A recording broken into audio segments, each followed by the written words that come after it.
Hello, I'm Katie. Today I have a mini cozy yoga session for you.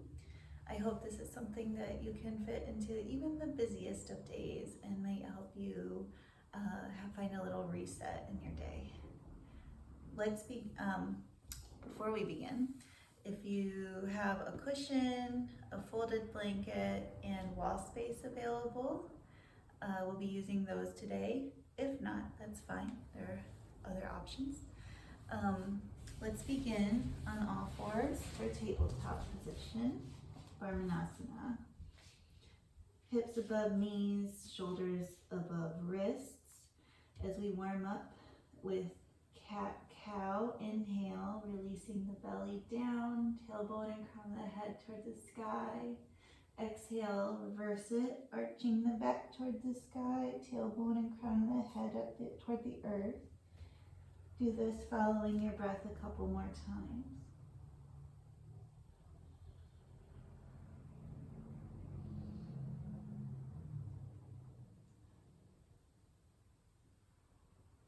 Inhale, returning to tabletop. Walking the hands out in front of you a few inches.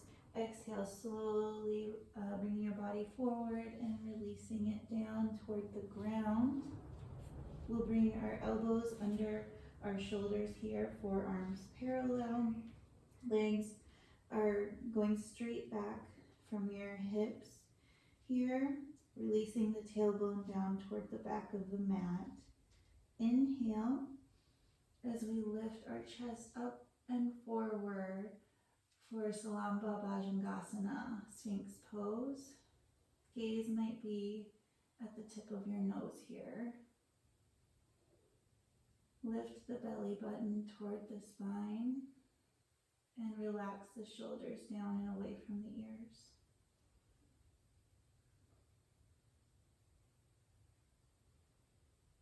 On your next exhale, begin to walk your hands back to the tabletop position.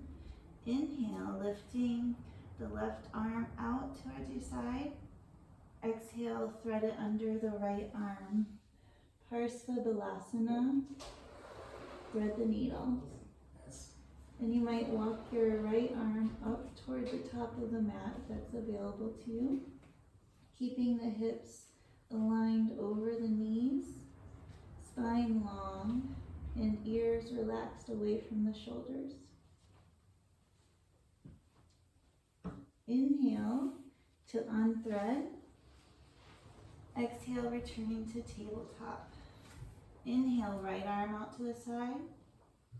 Exhale, thread under left. Shoulder and ear gently resting on the mat. Keeping the hips level and belly button engaged toward the spine, neck long, and maybe walking that left hand out to the top of the mat.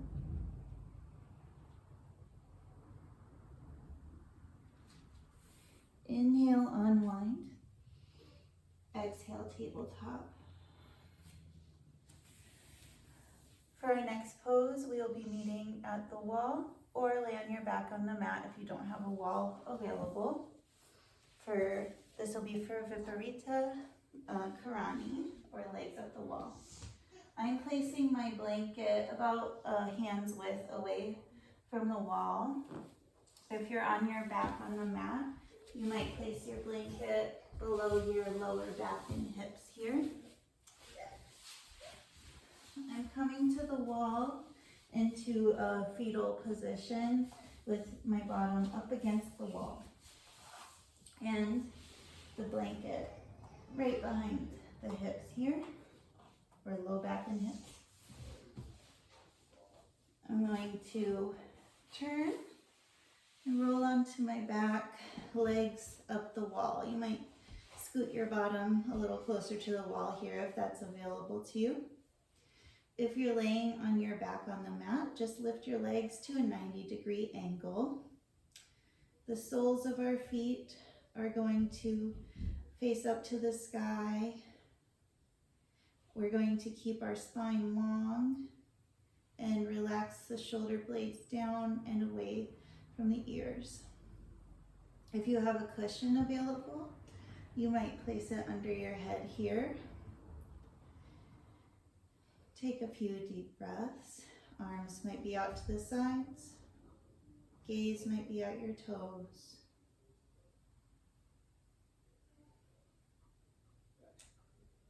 If you're on your mat here without the wall, you might find it's more comfortable to bend your knees and allow your feet to rest on the earth. Maybe the knees relax in towards one another and rest against one another here.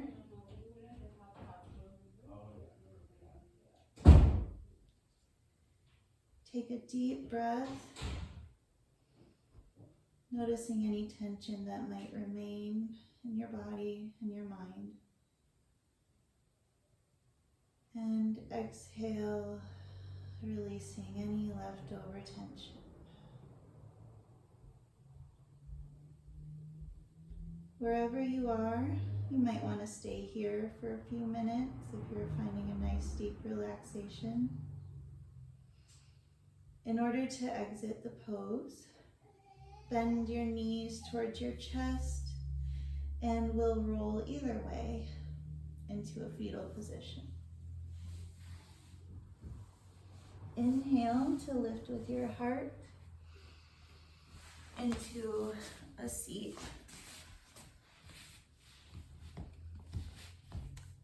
Thank you so much for taking this time to practice with me today and taking this time for yourself. Namaste.